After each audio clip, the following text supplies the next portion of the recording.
जय सनातन धर्म की प्रिय सनातनियों, आप सभी का स्वागत है हमारे इस कार्यक्रम में।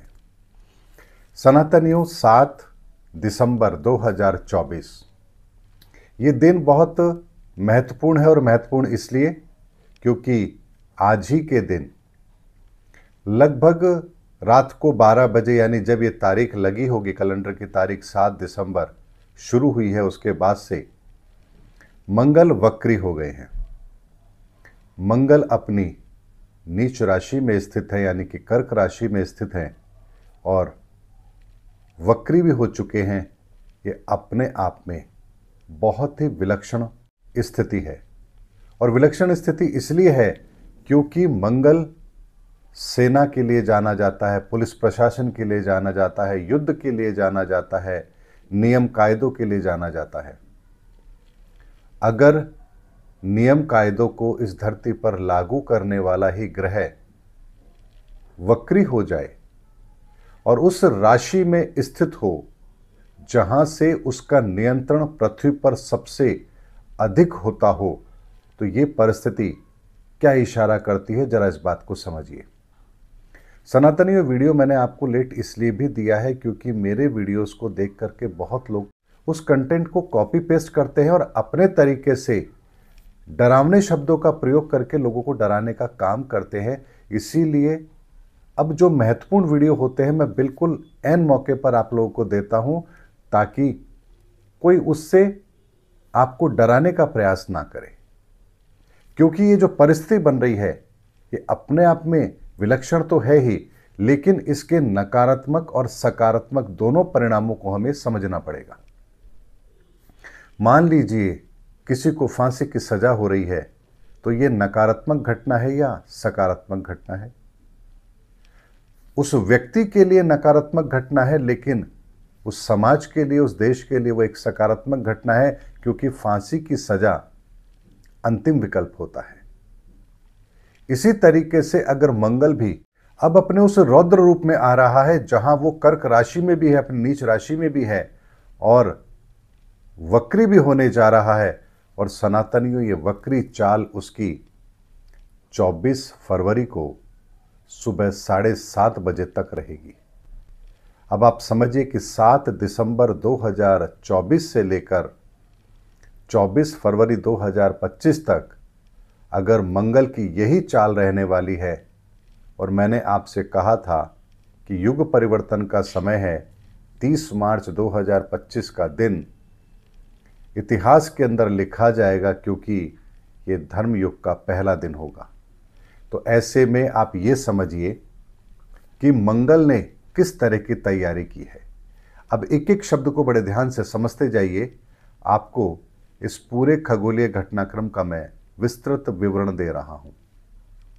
मंगल का यह राशि परिवर्तन आंदोलनों को उग्र करेगा, असामाजिक तत्वों की ताकत बढ़ेगी, उसके दमन के लिए सरकार भी एक सख्त कदम अवश्य उठाएगी। युद्ध की स्थितियां जहां जहां चल रही हैं, अचानक उनके विस्फोटक रूप लेने की संभावना बनेगी। पुलिस प्रशासन का कार्यभार थोड़ा कठिन होगा।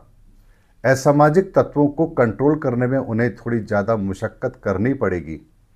उसके अलावा हमारे स्वभाव के अंदर भी, एक आम आदमी के स्वभाव के अंदर भी उग्रता देखने को मिलेगी।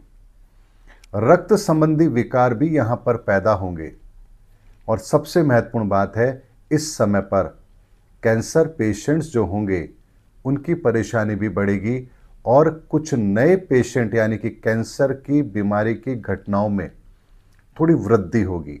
ये वृद्धि थोड़ी अप्रत्याशित भी रह सकती है, यानी कि बहुत सारे लोगों को टेस्ट कराने पर कैंसर डायग्नोस हो और उन्हें वो ट्रीटमेंट लेना पड़े, ऐसी संभावना भी यहाँ पर जरूर बनेगी। और सनातनी एक बात को समझिए कि इस समय वर्तमान के अंदर बुध भी वक्री है, बृहस्पति भी वक्री है, राहु केतु तो वक्री होते ही हैं और मंगल भी वक्री हो गए हैं।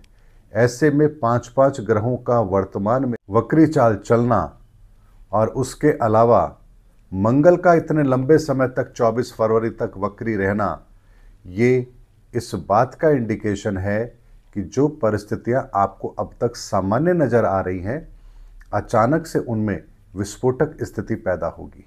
लेकिन आपको एक बात और समझनी है, ये जो भी स्थितियां बनेंगी ये सुधार के लिए होंगी। यानी कि जहां जहां हमने प्रकृति के जिन जिन तत्वों को खराब किया है, प्रकृति का अप्रत्याशित दोहन किया है, नकारात्मक ऊर्जाओं के द्वारा हमने इस संसार को जहां जहां नुकसान पहुंचाया है, मंगल का ये कार्य जो उसका कार्यकाल है, ये इन सभी व्यवस्थाओं को बेहतर करने के लिए होगा। इस बात को ऐसे समझिए, आप रोड पर जाते हैं, आपको कोई नहीं रोकता, लेकिन यदि आप आंदोलन के लिए रोड पर जा रहे हैं तो पुलिस प्रशासन आपको रोकती है, क्योंकि आपके उस कार्य से किसी और अन्य सामान्य जन को पीड़ा हो सकती है। इसीलिए पुलिस आपको रोकने का काम करती है।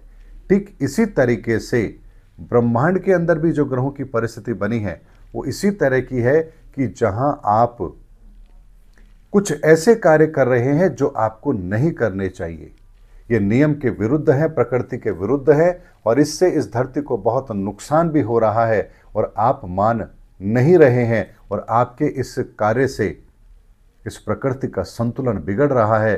तो यहाँ मंगल को अब ये कार्य दिया गया है कि वो इस संतुलन को बैलेंस करे, और जो अपनी सीमा रेखा लांघ रहे हैं उनको किसी भी तरीके से रास्ते पर लाने का प्रयास करें।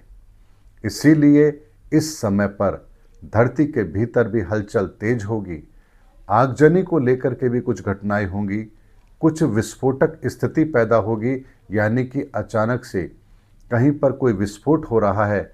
बम धमाके को भी आप इस श्रेणी में ले सकते हैं, यानी कि आतंकवादी घटनाएं भी बढ़ेंगी, बम धमाके भी होंगे, और ये सारी की सारी घटनाएं जो हो रही हैं ये असामाजिक तत्वों को बाहर लाने का कार्य करेगी।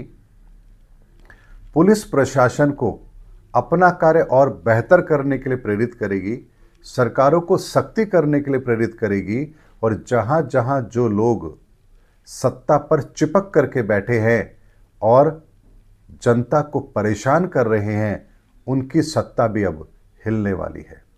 यानी परमार्थ की भावना रखने वाले, दूसरों की भलाई की बात करने वाले, इस संसार को सुखी देखने वाले लोग, इस संसार के लोगों को कष्ट कम हो इसके लिए कार्य करने वाले लोग, इनके लिए ये ग्रहों की युति अब एक ऐसा माहौल बनाने वाली है जहां उन्हें अपनी बात कहने में और अपने कार्य को करने में सुविधा हो। यानी कि सत्य को स्थापित करने के लिए जिस तरह के माहौल की आवश्यकता है और जिन अवरोधों को हटाना अत्यंत आवश्यक है, ये सारे काम मंगल 24 फरवरी 2025 को सुबह 7:30 बजे तक इनकी पूरी रूपरेखा को तैयार कर लेगा। क्योंकि 30 मार्च 2025 को जो ग्रहों की स्थिति है, जब 8 के 8 ग्रह एक ही घर पर देख रहे हैं और वो घर केतु का है, यानी कि कन्या राशि में है, तो एक बात को समझिए, हर ग्रह अपना काम करके अपनी प्रोग्रेस रिपोर्ट परमात्मा के सामने जरूर रखेगा, ताकि परमात्मा इस धरती पर जो भी अब लागू करना है उसकी पूरी रूपरेखा उनके सामने हो। सनातन योग बात को समझिए, ग्रह हमारे जीवन का अंकुश है, इस धरती का भी अंकुश है, और इस ब्रह्मांड में इनकी स्थिति एक फौज की तरह है, एक नायक की तरह है, जो परमात्मा के इशारे पर इस संसार की ऊर्जाओं को नियंत्रित करने का कार्य करते हैं। ऐसे में यदि कोई बड़ा परिवर्तन इस धरती पर करना होता है तो इन्हीं ऊर्जाओं के द्वारा ही इस धरती पर वो कार्य किए भी जाते हैं। इसीलिए मंगल अब जो कार्य कर रहा है वो धरती पर बहुत बड़े सुधारों को लागू करने के लिए कर रहा है, और जब कार्य सुधार के लिए हो तो उसमें हमें शोक नहीं मनाना चाहिए, हमें परेशान नहीं होना चाहिए। सुधार सुधार होता है, सुधार उनके लिए कष्टकारक होता है जो सुधरना नहीं चाहते, और जो सुधरना चाहते हैं उनके लिए इससे बड़ा और कोई स्वर्णिम अवसर हो ही नहीं सकता है। इसीलिए मंगल का ये राशि परिवर्तन दुष्टों के लिए काल है, लेकिन सृजनात्मक सोच रखने वालों के लिए, धर्म के रास्ते पर चलने वालों के लिए, सनातनियों के लिए ये किसी स्वर्णिम अवसर से कम है ही नहीं। इसीलिए अपने आप को तैयार कीजिए इस महाबदलाव के लिए, क्योंकि अगर मैंने आपको 1.5-2 साल पहले ही कहा था कि 30 मार्च 2025 का दिन इस धर्म युग का पहला दिन होगा और कलयुग का अंतिम दिन होगा, तो उसके पीछे ये सारी कैलकुलेशन मैंने बहुत पहले ही कर ली थी कि कब कौन सा ग्रह अपना कार्य करेगा और इन सब की कार्यप्रणाली किस तरह के रूप को इस धरती पर लागू करेगी। इसीलिए समय आने पर मैं आप लोगों के सामने बात रखता हूं, जबकि इसका अध्ययन मैं बहुत पहले कर चुका हूं। बात आप लोगों के सामने अब इसलिए रख रहा हूं ताकि कोई कॉपी पेस्ट करने वाले लोग नकारात्मक माहौल ना बनाएं और इस युग परिवर्तन के अंदर जो हमारा दृष्टिकोण सृजनात्मक होना चाहिए वो हमेशा बना रहे। इसीलिए सनातनियों, अपने आप को तैयार कर लीजिए। अब मंगल भी इस धरती पर बहुत बड़े परिवर्तन करने के लिए तैयार हो चुके हैं और 24 फरवरी के बाद से 30 मार्च का समय लगभग 1 महीने का रहेगा। इस 1 महीने के अंदर फिर एक नई परिस्थिति का निर्माण होगा। उसका आकलन मैं आपको बाद में दूंगा, लेकिन अभी मंगल के इस स्थिति को, जो कि कर्क राशि में वक्री चाल है, उसको एंजॉय कीजिए। अब वो परिस्थिति बन रही है जो इस संसार को सुधारने के लिए अत्यंत आवश्यक है। इसलिए अपने आप को धर्म के रास्ते पर रखिए, सनातन के साथ जुड़े रहिए। ये सारी परिस्थितियां आपके लिए सुखद होंगी, बेहतर होंगी और किसी भी तरह का ये परिवर्तन, युग परिवर्तन आपके लिए नकारात्मक नहीं होगा। उम्मीद करता हूं सनातनियों, अगर आप सनातन के साथ जुड़े हैं तो आपको इस युग परिवर्तन से घबराने की आवश्यकता नहीं है, बल्कि आप अपना जो योगदान इस युग परिवर्तन के लिए दे सकते हैं वो आपको अवश्य देना चाहिए। मिलेंगे अगले वीडियो के अंदर, तब तक के लिए जय हिंद, जय भारत, जय सनातन धर्म की।